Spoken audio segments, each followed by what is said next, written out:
Bisa terlihat slide saya, Bu Pika? Bisa, Pak. Oke, kita mulai ya. Bismillah. Tadi sudah diperkenalkan, nama saya Supono, kemudian saya keseharian itu dosen tetap di D3 Prodi Manajemen Informatika Politeknik Pos Indonesia. Kemudian saya juga sebagai sekretaris LPPM Politeknik Pos Indonesia. Kemudian saya bersama teman-teman membuat sebuah software house di bidang IT dalam pembuatan web dan mobile apps.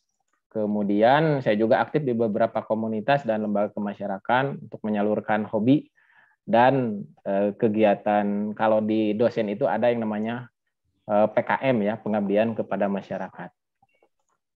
Oke, saya diawali dengan sebuah quote dari Nelson Mandela. Mungkin Bapak Ibu guru sering mendengarkan, sering menyampaikan bahwa pendidikan atau belajar adalah senjata paling ampuh yang bisa digunakan untuk mengubah dunia.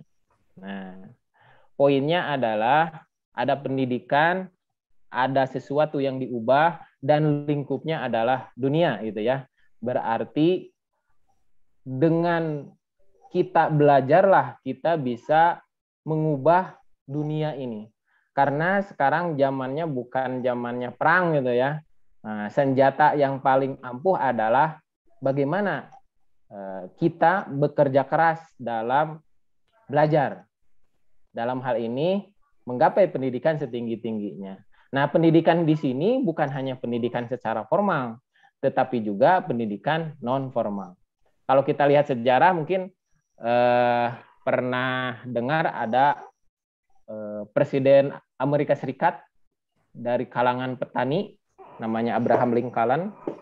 Dia belajar terus sehingga dia menjadi seorang presiden.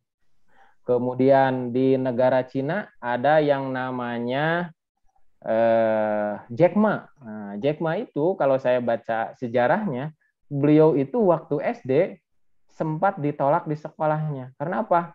Karena ya dia terlalu banyak bertanya. Kemudian nilai matematikanya rendah katanya dan sebagainya. Sehingga apa yang dilakukan oleh Jack Ma? Dia belajar di rumah. Nah, terkait dari materi ini, bagaimana menjadi seorang pembelajar mandiri, itulah yang bisa kita lakukan. Kita tidak bisa misalnya dalam tanda kutip mengenyam pendidikan secara formal, ada contoh yang berhasil. Kita tidak bisa sekolah secara normal karena adanya pandemi COVID gitu ya. Bisa kita lakukan sebaik-baiknya di rumah. Ada contohnya. Contoh lain misalnya ya, ada Khairul Tanjung, si anak singkong. Kan beliau itu, kalau saya baca bukunya yang tebalnya itu 360 ya, kurang lebih. Nah, beliau itu kan waktu kuliahnya itu jualan buku, jualan kaos gitu ya. Untuk apa itu?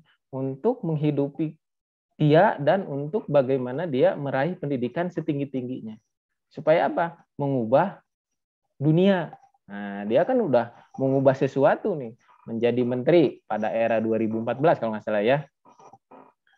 Itu kan minimal mengubah Indonesia.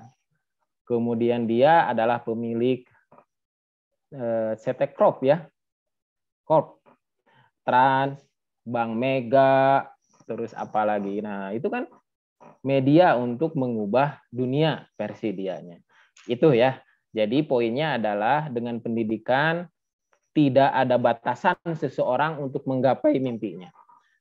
Dan pendidikan itu bukan hanya pendidikan formal, tetapi juga pendidikan non formal. Oke, kita lanjut. Nah, kita masuk ke evolusi dan tren belajar saat ini. Jadi ada masa lalu, kemudian ada masa yang akan datang, termasuk sekarang ini adalah bagian dari tren belajar saat ini. Di mana kalau masa lalu itu belajar biasanya ditentukan berdasarkan waktu. Oke, dari SD misalnya dari jam 7 sampai jam 12, sudah aja. Kadang-kadang kalau sudah seperti itu, belajar tidak terkontrol. ya mainlah apalah. Nah, itulah belajar masa lalu. Kemudian tempatnya, saya bandingkan aja ya dengan yang masa akan datang. Saya tampilkan dulu. Nah, kalau masa yang akan datang termasuk sekarang, itu belajar tidak dibatasi dengan waktu. Kapan saja. Saya sebagai dosen, kadang-kadang jam 9 malam itu banyak yang nge-WA gitu ya. Kalau guru-guru mungkin ya, dosen sama lah dengan kondisi seperti ini tuh. Pak, maaf baru dikirim tugasnya. Nah, kemudian, Pak, boleh nggak saya minta materi yang kemarin? Nah, sebagai guru, sebagai dosen, kita harus juga berupaya untuk mengubah tren kita sendiri ya. Branding kita yang dulunya mungkin hanya fix melayani dari jam 7 sampai jam 12, kita sekarang harus lebih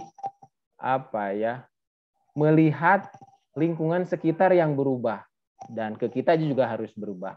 Istilahnya itu ada agile katanya ya, lincah artinya. Kemudian dari sisi tempat, kalau dulu mungkin di sekolah itu tempat belajar, di kampus, di tempat kursus atau yang lainnya. Tapi sekarang berbeda. Sekarang di mana saja itu bagian dari tempat belajar kita.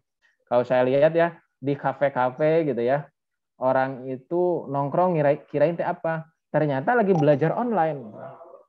Sambil masak, sambil apa. Bahkan ada teman saya belajar itu sambil memancing. Nah, berarti kan tren belajar masa yang akan datang itu tidak ditentukan berdasarkan tempat. Di mana saja, kapan saja. Tentu dengan fasilitas yang ada tentunya.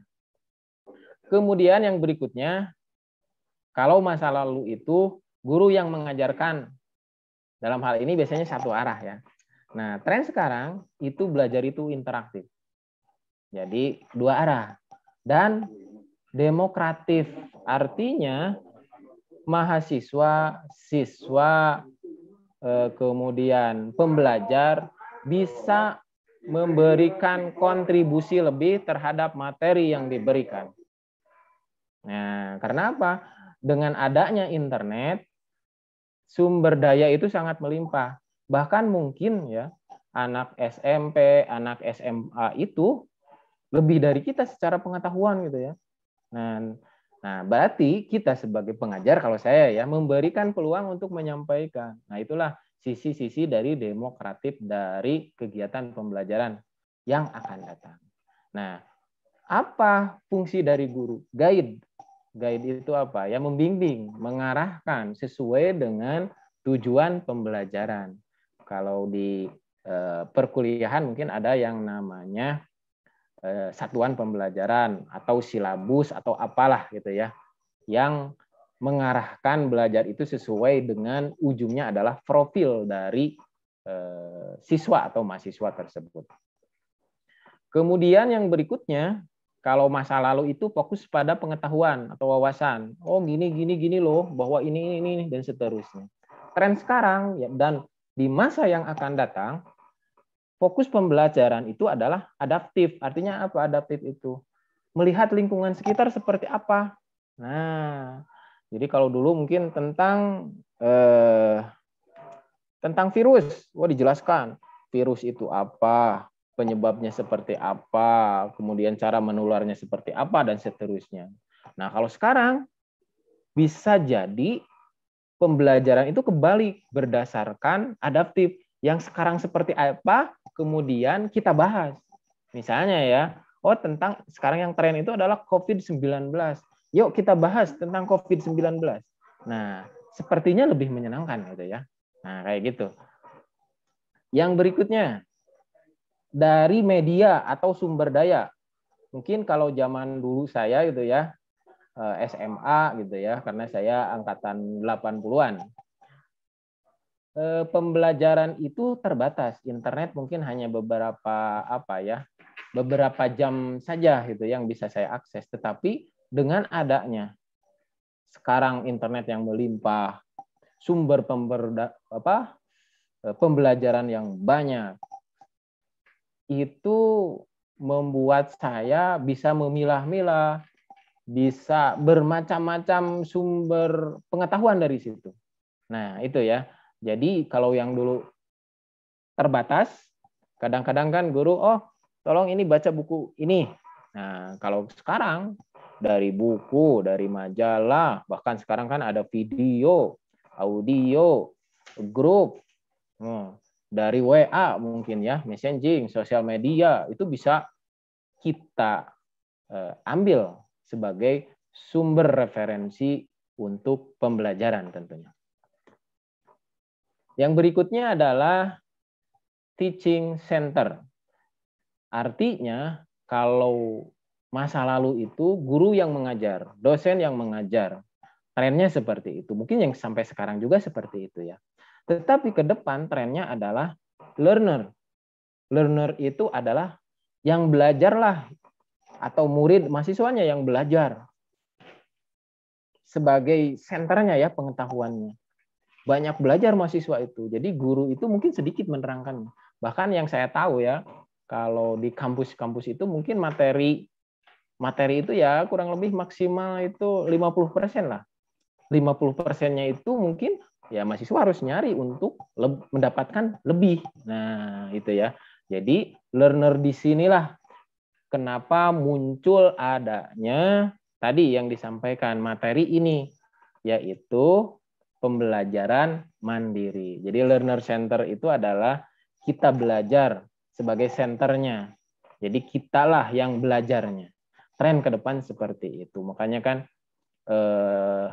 banyak orang yang lebih suka homeschooling misalnya. Nah, mungkin ya lebih orang tuanya lebih refer ke situ. Nah, sekarang apa itu pembelajar mandiri? Nah, oke. Jadi pembelajar mandiri itu adalah, atau dalam bahasa Inggris, kalau Bapak Ibu ingin melakukan searching di internet atau ingin melakukan penelitian tentang pembelajaran mandiri, itu disebut dengan self-direct learning atau SDL. Bu moderator, mohon nanti kalau 10 menit lagi mau berakhir, tolong diinformasikan, takutnya saya keasikan menerangkan ya. Siap, Pak, siap. Oke. Kemudian yang berikutnya, pembelajaran mandiri itu adalah proses belajar atas inisiatif sendiri. Poinnya itu ya. Jadi belajar mandiri itu tidak ada paksaan. Nah, berbeda dengan sekarang ya. Dengan adanya COVID ini, kadang-kadang si siswa gitu ya, ataupun mahasiswa kadang dipaksa. Nah, berarti itu belum masuk ke pembelajaran mandiri. Kalau pembelajaran mandiri itu inisiatif. Kalau inisiatif berarti kan tidak ada paksaan, ada kerelaan, kesungguh-sungguhan nantinya ya. Dimana kalau biasanya ada inisiatif, berarti dia punya tujuan yang jelas nih. Saya belajar untuk apa nih? Kayak dulu misalnya ya, Jack Ma ketika ditolak masuk sekolah, dia punya tujuan yang jelas. Saya harus belajar keluar, nggak di Cina. Tapi keluar itu bukan pergi keluar. Dia belajar bahasa Inggris. Karena dia ingin menyerap informasi dari luar untuk menghasilkan sesuatu. Tadi kalau refleksinya adalah Jack Ma yang memang dia punya niatan untuk belajar nyari informasi di luar, sehingga dia belajar yang awal itu belajar bahasa Inggris. Oh, akhirnya kan sekarang dia sudah punya perusahaan yang namanya Alibaba yang kalau di Jepang di Cina itu paling besar ya pengaruhnya dan paling gede. Nah, yang berikutnya adalah pembelajar mandiri adalah kita yang punya kontrolnya. Artinya apa? Nah, berarti kalau misalnya ya ada siswa yang belajar, kemudian diberikan aturan-aturan, misalnya harus menyelesaikan tugas ini dan seterusnya.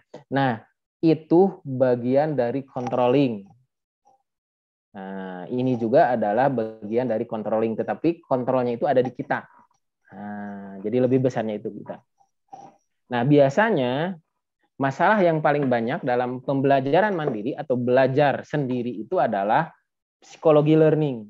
bagaimana kita memantapkan bahwa belajar yang saya lakukan ini benar-benar bisa menghasilkan sesuatu. Nah, itu. Kadang-kadang kan kalau tahapan belajar itu kan kadang-kadang ingin hasilnya aja kan, ujungnya aja, serba instan. Nah, kita harus punya, apalagi belajar sendiri itu mungkin secara motivasi kurang gitu ya, dan seterusnya. Maksudnya kalau ada guru kan enak. Nah, berarti kitalah yang mengontrol secara emosional. Dan yang berikutnya adalah kalau bisa sebaiknya ada mentor, ada pendidik, ada guru yang tujuannya untuk memfasilitasi, mengarahkan, ujungnya adalah melakukan evaluasi. Nah, evaluasi itu untuk apa? Sesuai nggak dengan tujuan kita di awal? Nah, kayak gitu ya. Misalnya belajar bahasa Inggris, capaiannya ingin bisa ngomong misalnya blah bleh bloh gitu ya kalau dalam bahasa Sunda. Nah, nanti ini kalau misalnya belajar mandiri kan kita bisa saja ya. Tapi di akhir nanti dievaluasi sendiri juga. Oh, ya saya sudah bisa. Dengan mengetes misalnya ya. Sekarang kan di internet juga banyak ya fasilitas-fasilitas chat dengan orang asing gitu ya, daftar gratis, bisa ngobrol dan seterusnya. Nah, bisa mengecek sendiri, itu bagian dari melakukan evaluasi. Saya bisa ngomong nggak? Di kaca misalnya yang paling simpel. Nah, seperti itu. Nah. Kemudian yang berikutnya adalah memiliki rasa tanggung jawab dan disiplin. Jadi ketika kita sudah menetapkan tujuan, kita harus melakukan tanggung jawab terhadap apa yang kita rencanakan. Jelas gitu ya. Disiplin. Kalau misalnya per hari saya akan belajar bahasa Inggris vocabulary 10 kata. Nah, besoknya 10 kata, 10 kata, 10 kata. Nah, itu disebut dengan tanggung jawab dan disiplin. Terus continue. Nah, ini kenapa harus belajar mandiri? Pertama, dengan adanya perubahan lingkungan ya, kita dipaksa untuk belajar mandiri. Betul ya? Mungkin para mahasiswa di sini, para pelajar, para guru, para dosen merasakan lah dengan adanya pandemik kita bisa challenge gitu ya. Kalau dari pengajar kan berarti bagaimana membuat media pembelajaran bisa menarik. Dari sisi pembelajar, bagaimana saya tidak bosan tadi ya, konsisten, psikologinya pas gitu ya, tidak malas. Kadang-kadang kan yang saya tahu itu, saya juga punya anak gitu ya, ketika harus daring itu kadang-kadang ya nyalain udah aja kemana anaknya main. Nah, tadi ya psikologinya harus klop dulu, harus punya inisiatif, disiplin dan tanggung jawab. Nah, yang berikutnya, belajar mandiri itu biasanya motifnya itu adalah karena pekerjaan. Misal gitu ya, di perusahaan saya harus pindah unit misalnya ya, dan saya harus menguasai, misalnya kalau saya di bidang IT ya, bahasa pemrograman Java misalnya. Tapi saya belum bisa, baru mengenal.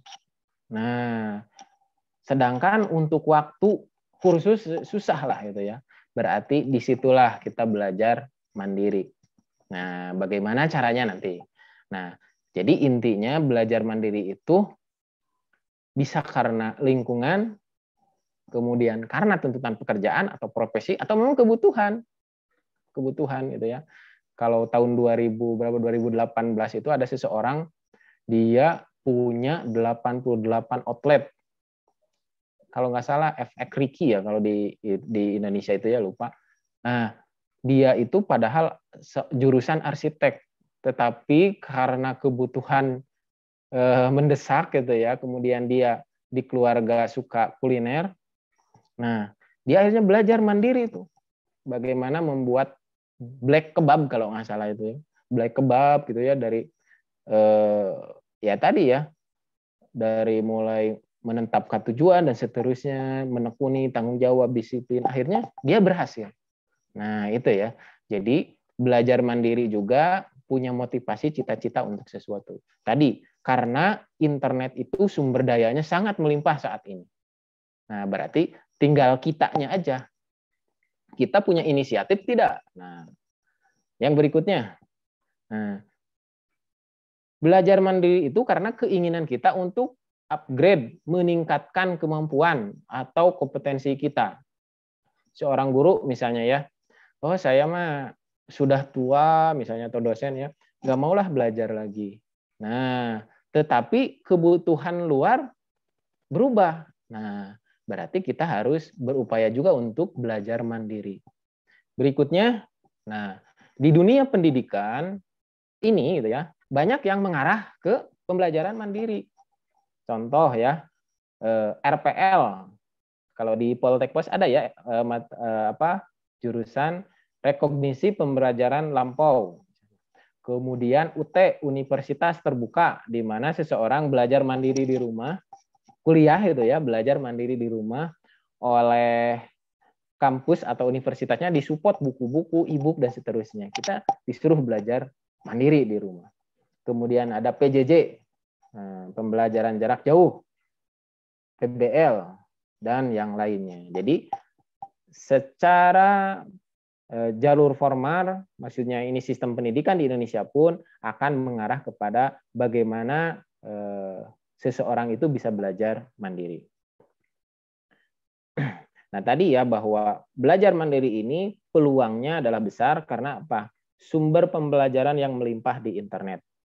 Dimanapun, kapanpun, siapapun bisa mengakses secara unlimited, gitu ya. Kemudian misalnya tadi ya sudah tentang motif ekonomi. Jadi seseorang itu kadang-kadang belajar mandiri karena mendesak kebutuhan, baru belajar gitu ya. Kalau nggak mendesak kebutuhannya, seseorang itu pengen jualan, tapi jualannya pengen kenceng gitu ya, omsetnya dan seterusnya. Dia belajar disebut dengan digital marketing misalnya, bagaimana memulai memasarkan produk di sosial media, membuat website, kemudian masukin ke marketplace dan seterusnya. Nah itu contohnya ya. Oke, berikutnya. Nah bagaimana langkah-langkah untuk bisa belajar mandiri? Pertama, ini poinnya ya dari materi ini. Poinnya adalah pertama, tentukan tujuan. Nah, tujuan itu harus terukur. Mau jadi apa saya? Kayak gitu ya. Dan terperinci jelas gitu ya. Nanti mungkin saya akan berikan study case gitu ya, atau kasus contoh kasus bagaimana membuat tujuan yang terperinci dan terukur dan jelas. Misalnya skill saya pengen ini. Nah, itu. Jadi kalau belajar mandiri tidak sesuai dengan sistematika, ya akan gitu-gitu aja gitu ya. Misalnya saya ingin belajar mandiri tapi tidak tahu metodenya. Ya, mungkin bisa tercapai tetapi mungkin bisa lama dan seterusnya. Makanya perlu ada tahapan-tahapan bagaimana belajar mandiri yang baik. Yang kedua adalah kesiapan. Ketika kita menentukan pembelajaran, ingin jadi apa, ingin bikin apa, ingin mengupgrade sesuatu apa. Nah, ukur dulu kita ini sekarang kondisinya seperti apa. Fasilitas pendukungnya kayak gimana. Contoh ya, tadi misalnya saya ingin jago jualan, digital marketing. Digital marketing itu jualan online gitu ya, istilah ininya. Jualan online. Nah, tadi misalnya tujuannya ingin harus terukur. Mendapatkan omset per bulan 200 juta. Misalnya ya, dan terperinci misalnya Facebook Ads sekian, dari ini sekian dan seterusnya. Nah, kesiapan awal kita ukur posisi saat ini kita seperti apa. Misalnya, penguasaan internet kita seperti apa sih? Kemudian fasilitas pendukung. Kemudian internet kita lancar nggak sih? Kemudian saya pernah baca-baca buku tentang digital marketing sudah berapa sih? Dan itu menjadi awal untuk kita bergerak gitu ya, untuk belajar mandiri tadi. Nah, yang berikutnya baru tentukan kebutuhannya. Metode apa yang cocok, media apa yang memang baik, materi apa yang dibutuhkan. Kalau perlu mentor, siapa mentornya. Nah, itu didefinisikan juga. Dan yang berikutnya adalah lakukan evaluasi. Nah, apakah sesuai nggak dengan tujuan yang di awal tadi? Oh, saya dapat omset. Misalnya selama 6 bulan atau 1 bulan omset sekian. Berarti bisa dievaluasi dalam waktu per minggu. Nah, gitu ya. Kalau misalnya tadi tentang belajar digital marketing. Saya misalnya ingin belajar bahasa Inggris. Sama saja. Saat ini saya untuk bahasa Inggris seperti apa? Diukur di awal. Seperti apa sehingga saya harus belajar apa lagi sisanya. Jadi kayak gitu. Terus fasilitasnya berarti sel pendukungnya itu apa aja. Kebutuhannya seperti apa. Dan selalu dievaluasi. Dan yang terakhir, ulangi terus sampai tujuannya tercapai. Itu aja kalau langkah-langkah untuk pembelajaran mandiri. Ini saya ambil dari sumbernya itu Universitas Avenue West Waterloo di Kanada ya, yang memang sudah mengimplementasikan mahasiswanya untuk belajar mandiri. Tentu dari tujuan ini dia breakdown, kesiapan di breakdown dan seterusnya. Secara garis besar seperti ini.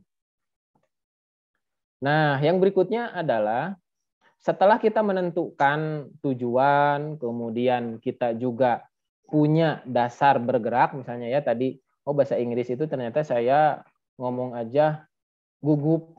Nah, belum bisa kosakata aja ya di bawah 10, misalnya kosakata bahasa Inggris. Nah, berarti yang berikutnya adalah kebutuhannya apa? Nah, kebutuhan itu kita cari di internet. Sebagai apa? Tadi ya kalau di judul topik ini adalah internet dan pembelajar mandiri. Berarti internet itu adalah sumber dari apa yang kita butuhkan. Nah, tetapi internet ini harus dipilah-pilah sesuai dengan kebutuhan kita. Mungkin di materi-materi seminar sebelumnya sudah dibahas ya, bagaimana kita mengetahui bahwa informasi itu hoax atau valid dan seterusnya. Dan tidak perlu dibahas lagi di sini, kita poinkan saja. Pertama, kalau kita belajar offline, belajar di kelas misalnya ya, atau belajar di kampus, sumber pembelajaran yang utama adalah biasanya ke perpus ya, baca buku dan seterusnya. Ya kurang lebih kalau di internet juga sama, cari perpus. Nah gitu ya. Nah kalau di Indonesia ada yang namanya perpusnas.go.id. Nah di sini menyediakan sumber bacaan dari internasional, nasional, regional dan banyak lagi. Ada berbagai katalog di situ. Kadang-kadang kita itu kalau ke internet macam-macam ya, kalau udah buka Google, udah kemana lupa jadi tujuannya. Nah, itu ke perpus. Atau misalnya kalau mahasiswa ya bingung gitu ya, misalnya mau tugas akhir gitu ya, judulnya apa ya kira-kira, bisa ada yang namanya RAMA dari BRIN, Ristek BRIN ya, dari pemerintah ini. Jadi RAMA itu singkatan dari Repositori Tugas Akhir Mahasiswa. Di situ sudah berapa ini? 810.000 tugas akhir di sana. Bisa nyari referensi gitu ya tentang tugas akhirnya seperti ini, baca-baca dan seterusnya. Dari 184 kampus. Banyak sekali ya. Nah. Atau kalau saya ini dari waktu kuliah sampai sekarang ini suka dengan website ini. Namanya How Stuff Works. Nah, jadi bagaimana sesuatu itu bekerja. Ini seru nih. Misalnya ya, saya menggunakan mouse. Nah, mouse. Tahu nggak cara kerja mouse? Nah, kalau di sini dijelaskan secara detail, walaupun mungkin bagi sebagian orang bahasa Inggris itu lumayan. Tapi ya kita kan ada yang namanya tools Google Translate, tinggal translate aja aman. Nah, gitu ya. Misalnya saya ini mengcapture tentang virus ya. Virus internet kalau di sini. Bagaimana cara kerja virus? Oh, kayak gitu. Cara penularannya, jenis-jenis virusnya, bagaimana virus itu ngirim ke email dan seterusnya. Sudah ada. Semua yang ada yang saya tahu ya, yang ada di alam ini dia rangkum di website ini. Bagaimana sesuatu itu bekerja. Mouse, komputer, terus apa lagi ya. Baik itu pelajaran biologi, kimia, matematika, apapun ada di sini. Keren ini. Dan ini bisa jadi sumber referensi yang valid. Oke, itu ya. Nah, yang berikutnya, nah kalau misalnya di offline itu kadang-kadang kan suka diskusi ya sama teman-teman. Nah, di internet juga ada yang namanya forum. Nah, kita bisa bertanya di situ. Banyak yang bisa menjawab. Nah, kalau misalnya di offline itu mungkin bertanyanya itu dijawab oleh beberapa orang. Nah, di internet bisa lintas lintas negara, lintas benua, lintas kota gitu ya, dan berbagai sudut pandang tentunya. Nah, ini semuanya gratis ya. Nah, kemudian ada beberapa yang memang berbayar juga ada. Misalnya ya, kalau saya ingin belajar sesuatu itu yang berhubungan dengan IT, sebetulnya non IT juga banyak. Ada website yang namanya Udemy. Nah, Udemy itu sebuah website yang memberikan kalau di situ sudah sesuai dengan materi pembelajaran mandiri. Ada tujuannya jelas gitu. Terus ada nanti harus bagaimana, kebutuhannya apa saja, capaiannya seperti apa. Misalnya saya ingin belajar tadi HTML, sudah ada. Ini nanti di akhir kamu bisa bikin ini. Kamu minimal harus punya dasar ini. Nah, kayak gitu. Dan biasanya bergaransi dan berbayar ya. Tapi banyak yang tidak berbayar juga. Misalnya ada indonesiaek.co.id. Nah, indonesiaek.co.id ini kumpulan video-video dari beberapa universitas, beberapa perusahaan terkemuka di Indonesia yang memberikan kursus gratis. Misalnya tentang public speaking. Wah, itu dibahas dari mulai awal sampai akhir. Ada di indonesiaek.co.id. Gratis. Renal Kasali ada di sini. Tentang motivator misalnya, kayak gitu. Kemudian ada Ruang Guru terkenal mungkin ya karena banyak ngiklan di TV, sosial media dan seterusnya. Kelas Kita, Kuiper dan yang lainnya. Nah, tentu kegiatan ini juga harus didukung dengan kita aktif di sosmed ya, biar tidak ketinggalan informasi tentunya. Oke. Nah, contoh ini ya, ini Indonesia X, ini kursusnya tentang tentang startup misalnya, bagaimana membangun startup. Nah, itu dibahas. Ini dimulai dari 13 September sampai 31 Oktober 2021. Estimasi waktu 1 jam seminggu. Nah, dia diberikan video 1, misalnya nanti ini dan seterusnya. Ini seru ini ya. Jadi kita dituntun untuk belajar mandiri. Tadi belajar mandiri itu syarat-syaratnya tadi ya, harus punya inisiatif, disiplin dan seterusnya. Secara persiapan. Belajar bahasa Inggris tadi gitu ya. Bukan hanya di sini, tetapi juga ada yang namanya YouTube kan sekarang ya. Saya yakin sebagian besar sekarang kalau nyari referensi itu ke YouTube. Karena secara kasat mata gitu, orang itu lebih enak melihat secara visual dibandingkan membaca gitu ya. Sehingga kalau misalnya kalau ibu-ibu ya cara memasak ikan lele misalnya ya, itu kan ada tahapannya. Serai itu seperti ini. Kemudian garam 1 sendok, sendoknya segini ya gitu. Termasuk ini. Dan kita bisa interaktif di sini. Tadi kalau misalnya syarat itu harus ada mentor, saya nggak punya mentor. Sebetulnya itu bisa di-create. Misalnya ini di video tentang prediction day in the life misalnya ini ya. Ternyata saya punya pertanyaan, bisa di komen, dan biasanya mereka itu suka membalas komentar kita. Nah, itu ya. Jadi media-media untuk pembelajaran online. Nah, yang berikutnya adalah ini Udemy ya, tadi yang saya bahas. Nah, jadi ini Pak Win, mungkin tahu ya Pak Win. Loh kok gitu kan itu ya, Pak Win itu kalau di Facebook sering lihat atau di Instagram atau di TikTok.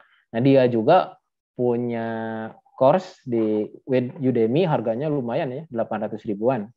Nah, katanya dia sudah berpengalaman perbankan dan IPO.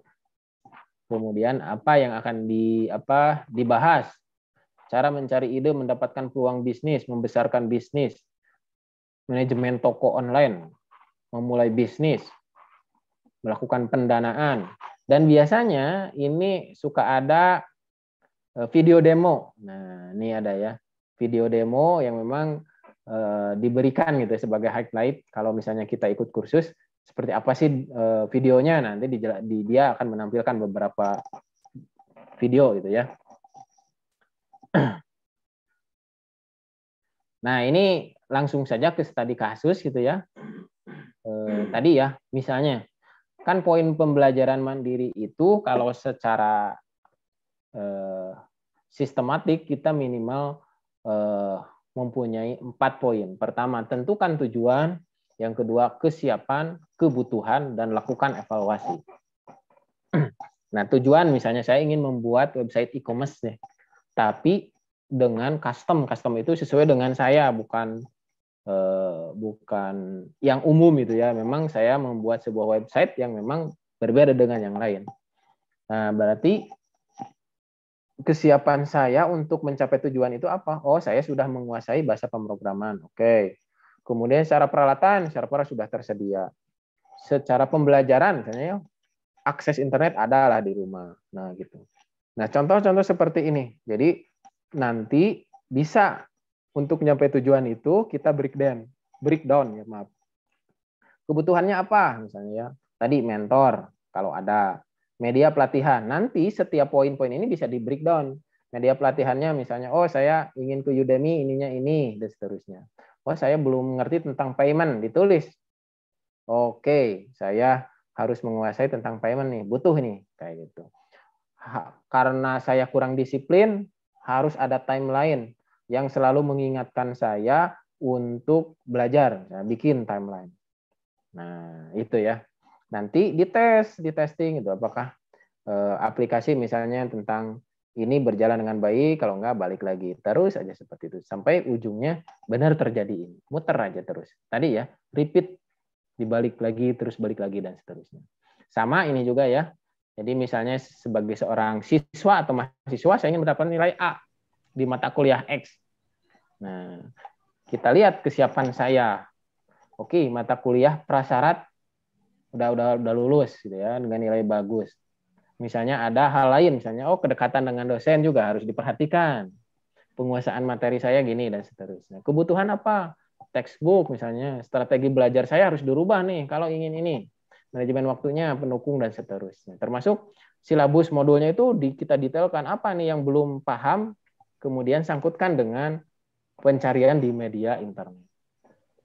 Dan evaluasi setiap tugas dipastikan nilainya lebih dari 90. Nah, itu ya. Itu mungkin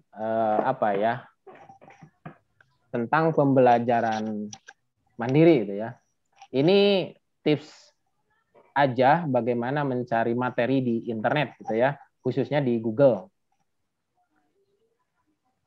Kalau saya ketika ingin mencari sesuatu, biasanya saya membuatkan kalau ingin misalnya nyari Supono Syafiq tapi yang keluar itu benar-benar Supono Syafiq misalnya ya, maka harus gunakan tanda kutip seperti ini. Jadi kalau tidak menggunakan tanda kutip, Supono dan Syafiq itu akan keluar. Nah, kalau Supono Syafiq dia akan spesifik ke kalimat tersebut, gunakan tanda kutip. Ini sebagai tips aja di akhir slide saya karena waktu sudah mendekati di akhir. Kemudian arti kata. Nah, kalau ingin mencari arti kata sesuatu, gunakan define (2) apa gitu ya. Misalnya define kognitif, maka dia akan menghasilkan pengertian kognitif itu apa. Nah, gunakan kata define. Define komputer, maka akan keluar tuh komputer itu adalah pengertian komputer dan seterusnya. Kemudian saya ingin mencari jenis file tertentu, misalnya, saya mau presentasi besok misalnya tentang TIK, Teknologi Informasi dan Komunikasi. Saya belum punya bahan nih. Bisa cari misalnya Teknologi Informasi dan Komunikasi, file type (2) PPT, maka akan keluar tuh semua file berjenis PPT keluar. PDF, maka akan semua jenis file PDF keluar. Nah, contoh tips-tipsnya itu seperti itu. Bagaimana mendukung untuk pembelajaran mandiri kita. Atau saya ingin mencari kata, gitu ya, sesuatu tentang Bandung Raya. Bandung Raya itu kan Kabupaten Bandung, Kabupaten Bandung Barat, Kota Bandung, dan Cimahi ya. Tapi saya nggak mau ada kata-kata Cimahi, tidak mau tampil. Nah, gunakan Bandung Raya, strip Cimahi. Artinya pengecualian kata Cimahi, maka tidak akan tampilkan yang berhubungan dengan Bandung Raya, tetapi tidak ada Cimahinya. Maka akan ditampilkan seperti itu. Misalnya, Garut, strip Pakenjeng, maka yang ditampilkan itu semua informasi di Garut, tetapi yang berhubungan dengan Pakenjeng tidak akan ditampilkan. Pengecualian artinya ya.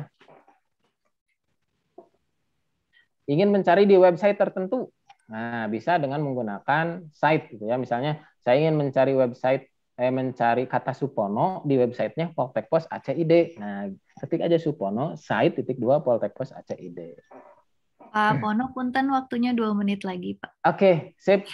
Nah, yang terakhir ini kalau ada lupa kata-kata boleh menggunakan tanda bintang. Misalnya Insinyur titik-titik Widodo siapa gitu ya di tengahnya.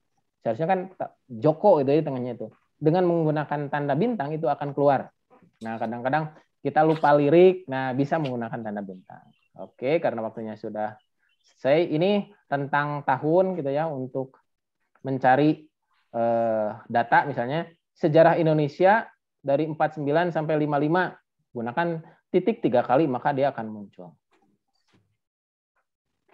Nih kesimpulan ya, bahwa dunia ini sudah berubah, sistem pembelajaran pun berubah, berarti kita juga harus berubah sebagai pelaku dari dunia pendidikan. Kemudian tadi ya bahwa pembelajaran mandiri itu inisiatif terhadap diri kita sendiri dulu. Dan tentu pembelajaran mandiri itu harus memiliki tujuan yang jelas, kesiapan yang matang, kebutuhan terdefinisi, dan dievaluasi apakah sesuai dengan tujuan atau tidak. Kalau tidak, diulang terus seperti itu. Dan yang terakhir adalah internet. Nah, saya tidak menjelaskan internet. Kenapa? Karena saya yakin semua sudah paham tentang internet. Internet adalah sebuah sumber pembelajaran yang melimpah, yang bisa diakses kapan saja, oleh siapa saja, dan di mana saja. Baik, jadilah pengubah dunia dengan menjadikan bagian dari implementator. Jadi kalau kita sudah belajar, jangan lupa share lagi ke yang lain. Dan itulah menjadi implementator. Nah, ulah dikekewek kalau dalam bahasa Sunda ya. Dikekewek itu apa ya? Bahasa Jerman itu, Pak. Jangan disimpan ketika kita sudah belajar sesuatu dan sukses, silakan sharingkan lagi dengan yang lainnya. Media sharing banyak gitu ya. Sharing itu berbagi lagi dengan yang lainnya. Misalnya bisa dengan membuat konten YouTube channel gitu ya. Dan salah satunya itu di materi berikutnya itu bagaimana kita membuat konten ya, kalau nggak salah ya Bu Sucipika ya. Nah ini ya, mungkin kesambungan dari sini ke situ gitu ya. Kita pembelajar bagaimana ketika kita pada saat belajar pun bisa menjadi sebuah konten. Apalagi kalau kita sudah sukses, harus menulurkan kesuksesan tersebut ke yang lain. Baik, itu aja Bu Vika, terima kasih. Jika ada yang mau diskusi gitu ya di luar forum ini, silahkan boleh nge-WA, nge-email, atau nge-subscribe.